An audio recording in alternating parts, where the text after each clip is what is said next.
नमस्कार, आप देख रहे हैं केबीसी न्यूज। देखिए, आज फिर से जितने भी लगभग 10-12 छात्र संगठन हैं जो आज सड़कों पर उतरे हैं अपनी मांगों को लेकर के, उसमें कई ऐसे मांगे हैं। हम सीधे जुड़ते हैं छात्रों से कि सुनिए क्या कुछ कहते हुए नजर आ रहे हैं। तो देखिए, छात्र संगठन का आज फिर से प्रोटेस्ट शुरू हो गया है। गांधी मैदान से बैरिकेडिंग तोड़ने के बाद डाक बंगला तक पहुंचे हैं और यहाँ तमाम छात्र एकत्रित हो रहे हैं और लगातार सरकार के खिलाफ नारेबाजी करते हुए नजर आ रहे हैं। आप देख सकते हैं इसमें कई ऐसे मुद्दे लेकर के आए हैं जो छात्र संगठनों को रास नहीं आती।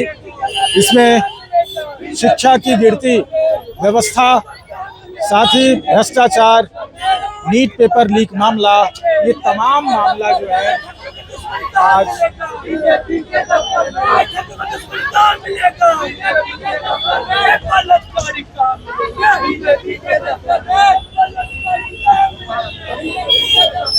ये डाक बंगला गोलंबर और इनकम टैक्स गांधी मैदान का बैरिकेडिंग तोड़ने के बाद यहाँ फिर से पहुंच चुका है।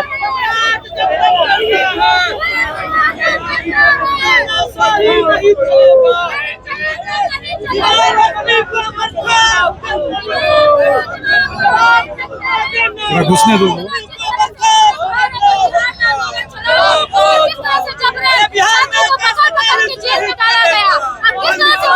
तस्वीर अलग अलग सोशल मीडिया पे और अलग अलग अखबारों में डालकर उन्हें डराया गया। 10,000 का इनाम रखा गया। मैं लड़की हूँ जिसके घर पे 40 की संख्या में एक काली थाना की पुलिस मेरे घर पे चेक करने गई थी कि हम किसी उग्रवादी संगठन से तो नहीं। हमसे पूछा गया कि कौन है जो हमें ये फंड कर रहा है। तो हमें सरकार से हम सवाल करना चाहते हैं कि जब भी ये डेमोक्रेटिक कंट्री है, सवाल करना, असहमति रखना हमारा अधिकार है और जब हम आपसे सवाल करेंगे, आपको डराने का कोई अधिकार नहीं है। आपने किस बलबूते हमारे ऊपर इतना दमन किया, आपको जवाब देना होगा। लेकिन सरकार तो जितने केस आप लोग के ऊपर या हिरासत में नहीं हुआ है। अभी भी आप पटना के दानापुर में चले जाइए, अभी भी कितने स्टूडेंट अपने घर में छिपे हुए, अलग-अलग काम में छिपे हुए, एग्जाम नहीं दे पा रहे हैं। हम लोगों का साफ मांग है कि सिवान एसपी ने आंदोलनकारियों के ऊपर AK-47 से गोली चलवाई है। ये हम इसकी कड़ी निंदा करते हैं। बताइए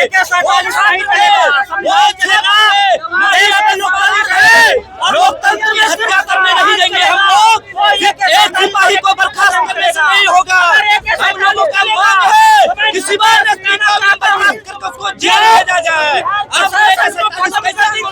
चलाया ये बाबा साहब का देश है, ये भगत सिंह का देश है, ये डेमोक्रेसी वाला देश है, ये लोकतंत्र वाला देश है।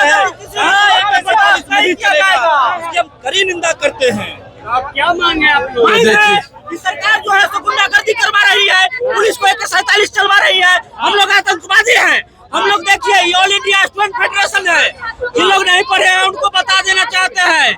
आजादी के आंदोलन के गर्व से पैदा लिया छात्र संगठन है। हमने आजादी में इसी अगस्त महीने में हमारे साथ साथी पटना में शहीद हुए थे, जो विधानसभा के सामने जिनका प्रतिमा बना हुआ है। इसी पटना के BN कॉलेज में कॉमरेड दीनानाथ पांडे की शहादत हुई थी। हम उस विरासत के वारिस हैं।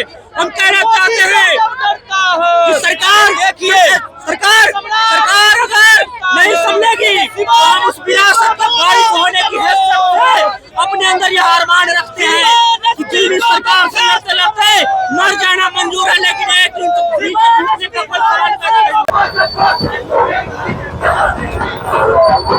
तो आज पटना के सड़कों पर फिर से एक बार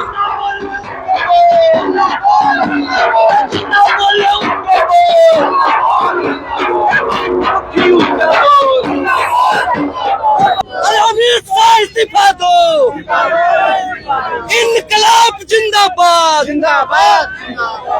लगातार आपको सड़कों पर दिखने वाले आज देखिए क्या देखिए, बिहार के अंदर AK-47 और दिल्ली के अंदर पायलट गन।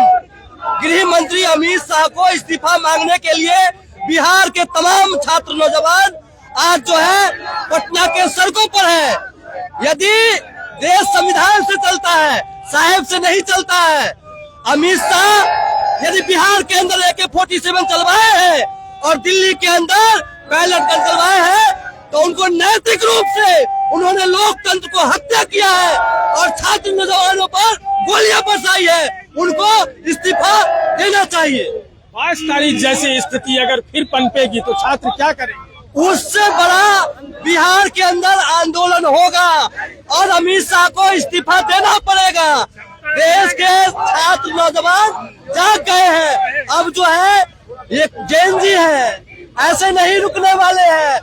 वही न बोलते थे राजनाथ सिंह, ये यूपीए की सरकार नहीं है, इस्तीफा नहीं होता है, इस्तीफा उनको देना पड़ेगा और हम लोग इस्तीफा लेके रहेंगे, इतना बात जान लीजिए। कहाँ तक जाएंगे आज? हम लोग मुख्यमंत्री जी के यहाँ विशाल प्रदर्शन रखे हैं और हमारी मांग है जो सिवान के अंदर एसपी और डीएम और जहानाबाद के अंदर जो एसपी डीएम जो छात्रों पर बर्बर तरीके से गोली चला है, अपनी नैतिक जिम्मेदारी लेते हुए उन दोषियों के ऊपर कार्रवाई करे और देश के गृह मंत्री इस्तीफा दे। देश के गृह मंत्री इस्तीफा दे और बिहार के मुख्यमंत्री क्या करें? उसको भी इस्तीफा देना पड़ेगा। वो कहाँ सेफ है भैया? बिहार में कौन आपको सेफ लगता है? स्टूडेंट सेफ नहीं है ना हमारे पास। लगातार मुख्यमंत्री बिहार के शिक्षा मंत्री वैकेंसी निकाल दिया, TRE-4 के फिर से वैकेंसी निकाल दी। क्या चीज का वैकेंसी?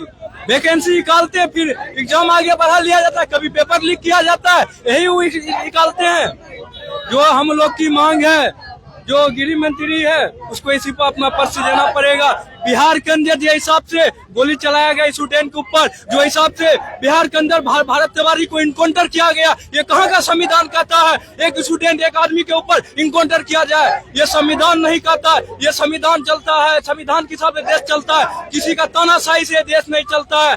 जो जुल्मी जब जुल्म करेगा सत्ता के हथियारों से चप्पा चप्पा ढूंढ उठेगा इनकलाब के नारों से। आज फिर से आए हैं यहाँ जेल के बाद, सड़क पर दिख रहे हैं। हम एक नारा देते हैं कि अभी तो ली अंगड़ाई है, आगे और लड़ाई है। ये जो आंदोलन हुआ इतना बड़ा, इतने महीनों से जंतर मंतर से बिहार तक, इसका अंत अभी नहीं हुआ है।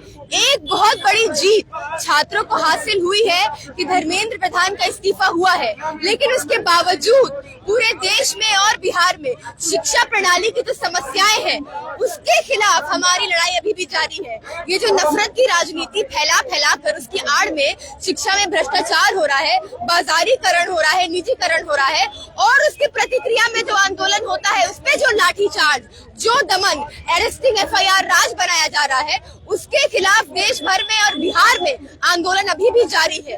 ये सवाल मुझे ये बताइए कि जिस तरह से पुलिस ने आपको उठाया, जेल में बंद किया, पूरी कहानी बताइए कि कैसे कैसे आपको उठाया, क्यों उठाया, और आपने कई ऐसे बात में कहा है कि आपके साथ बहुत दुर्व्यवहार किया जा रहा था, क्या मसला? देखिए, हमें जब पुलिस ने उठाया और लगातार हमसे कई बार बोला करती थी अलग अलग थानों में अलग अलग साथियों को कि आपको प्रोटेस्ट करना है तो दिल्ली जाइए ना, जंतर मंतर जाइए, आंदोलन तो वहाँ होता है, प्रोटेस्ट तो दिल्ली में होता है।